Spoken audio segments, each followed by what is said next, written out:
Hello viewers, welcome back to my cooking channel একাস kitchen. আমি আপনাদের জন্য আজকে নিয়ে এসেছি ঘরের অল্প উপকরণ দিয়ে ঝটপট তৈরি করা চিকেন তেহারির রেসিপি নিয়ে। চলুন দেখে নিই কীভাবে তৈরি করব।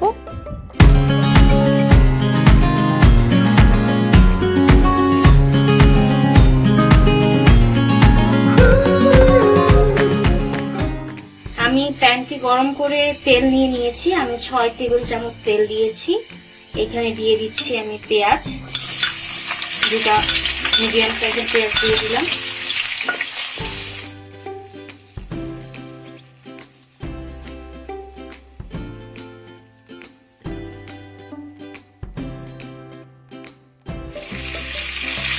পেঁয়াজটা আমি ভালো করে একটু ভাজবো।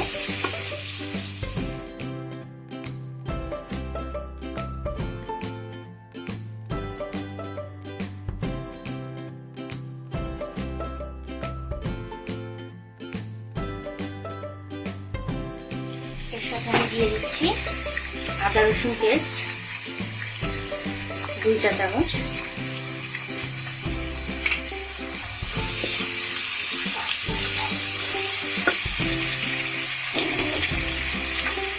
দিয়ে দিব গরম মশলা বাটা। এখানে আপনার যত গরম মশলা আছে ঘরের, এলাচ 4টি, লং 4টি, দারচিনি এবং 1 টেবিল চামচ জিরা। এই পেস্টটা করেছি, এটা আমি দিয়ে দিচ্ছি 2 চা চামচ।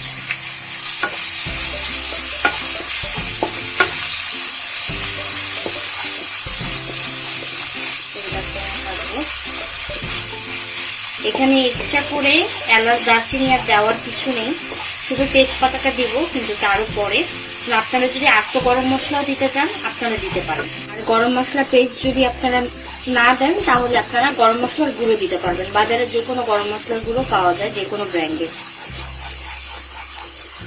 এখন আমি দিয়ে দিব 1 চা চামচ মরিচ গুঁড়ো। যে যেরকম ঝাল খায় ওটার উপর ডিপেন্ড করে।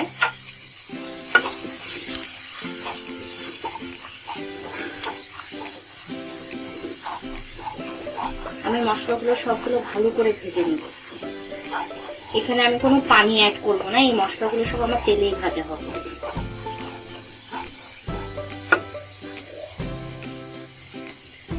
দিয়ে দিব 1 টেবিল চামচ লবণ। মাংসটা কষানোর পরে যদি মনে হয় লবণ আরেকটু লাগবে, তখন আরো কিছু লবণ আপনারা অ্যাড করতে পারেন। আমি মাংস কষানোর আন্দাজে দিয়ে দিলাম।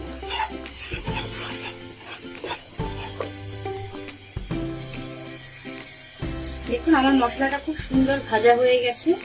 এখন আমি এখানে অ্যাড করব 1 চামচ চিনি। চিনিটা শুধুমাত্র আপনার স্বাদটা বাড়ানোর জন্য। যদি কেউ চিনি খেতে না চান তাহলে সেটা স্কিপ করতে পারেন, তবে চিনিটা দিলে টেস্টটা অনেক সুন্দর হবে। এখন আমি দিয়ে দিব মুরগির মাংস। এখানে আমি প্রায় হাফ কেজির মতো মুরগির মাংস নিয়ে নিয়েছি। এখন আমি এগুলো দিয়ে দিব।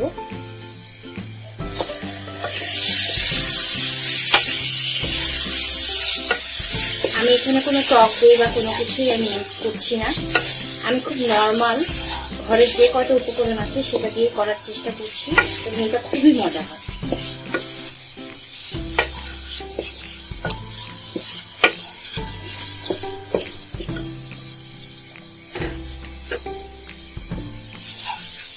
এখন এটা আমি ভাজবো কিছুক্ষণ। মুরগির মাংসটা আমার ভাজা হয়ে এসেছে একটু। আমি হালকাই ভাজা করব, বেশি করব না, যেহেতু আমি একটু কষাবো পানি দিয়ে। এখন আমি এখানে অ্যাড করে দিচ্ছি পানি। পানি দিব আমি 2 কাপ পরিমাণ।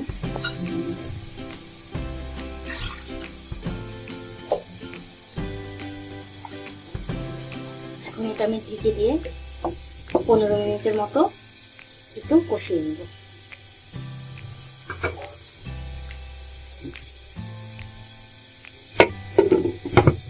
ফিরে আসছি 15 মিনিট পর।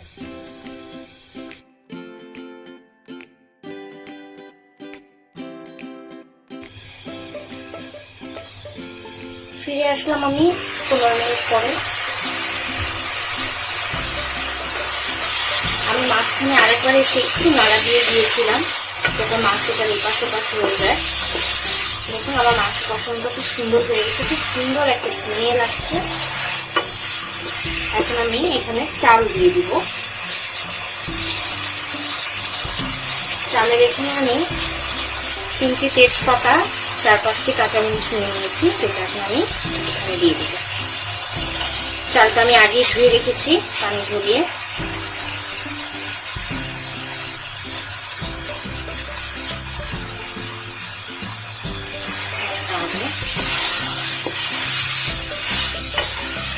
এটা এক্সট্রা কোনো ভাজার দরকার নেই, জাস্ট এগুলো মিলিয়ে দিয়ে আমি পানি অ্যাড করে দিব।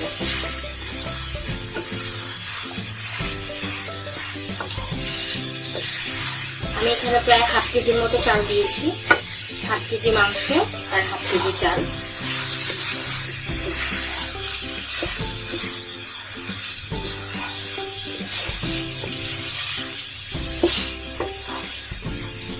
এখন এখানে আমি পানিটা অ্যাড করে দিব।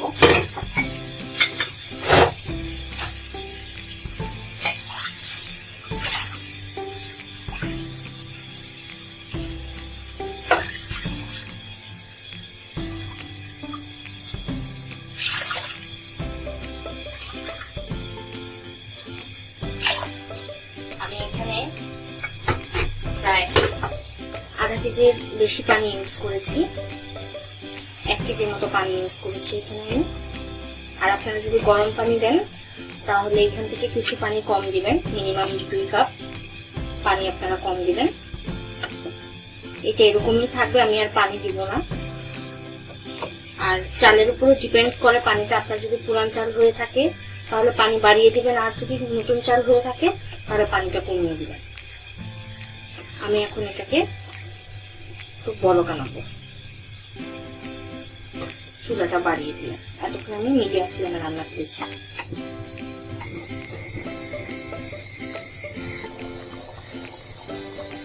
আমার চালটা খুব সুন্দর বলক চলে আসছে। বলকটা কিন্তু ঢাকনা ছাড়াই করতে হবে।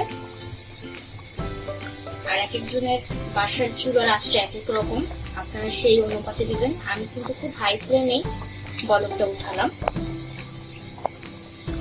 নেড়ে দিলাম। এখন কথা হলো, যদি আপনাদের লবণটা লাগে তাহলে অবশ্যই আপনারা লবণ অ্যাড করবেন। আমার আর লাগছে না, তাই আমি আর অ্যাড করছি না। এখন আমি এটা ঢেকে দিব। চুলার আঁচটা মিডিয়াম করে দিব। ফিরে আসবো আবার 20 মিনিট পরে।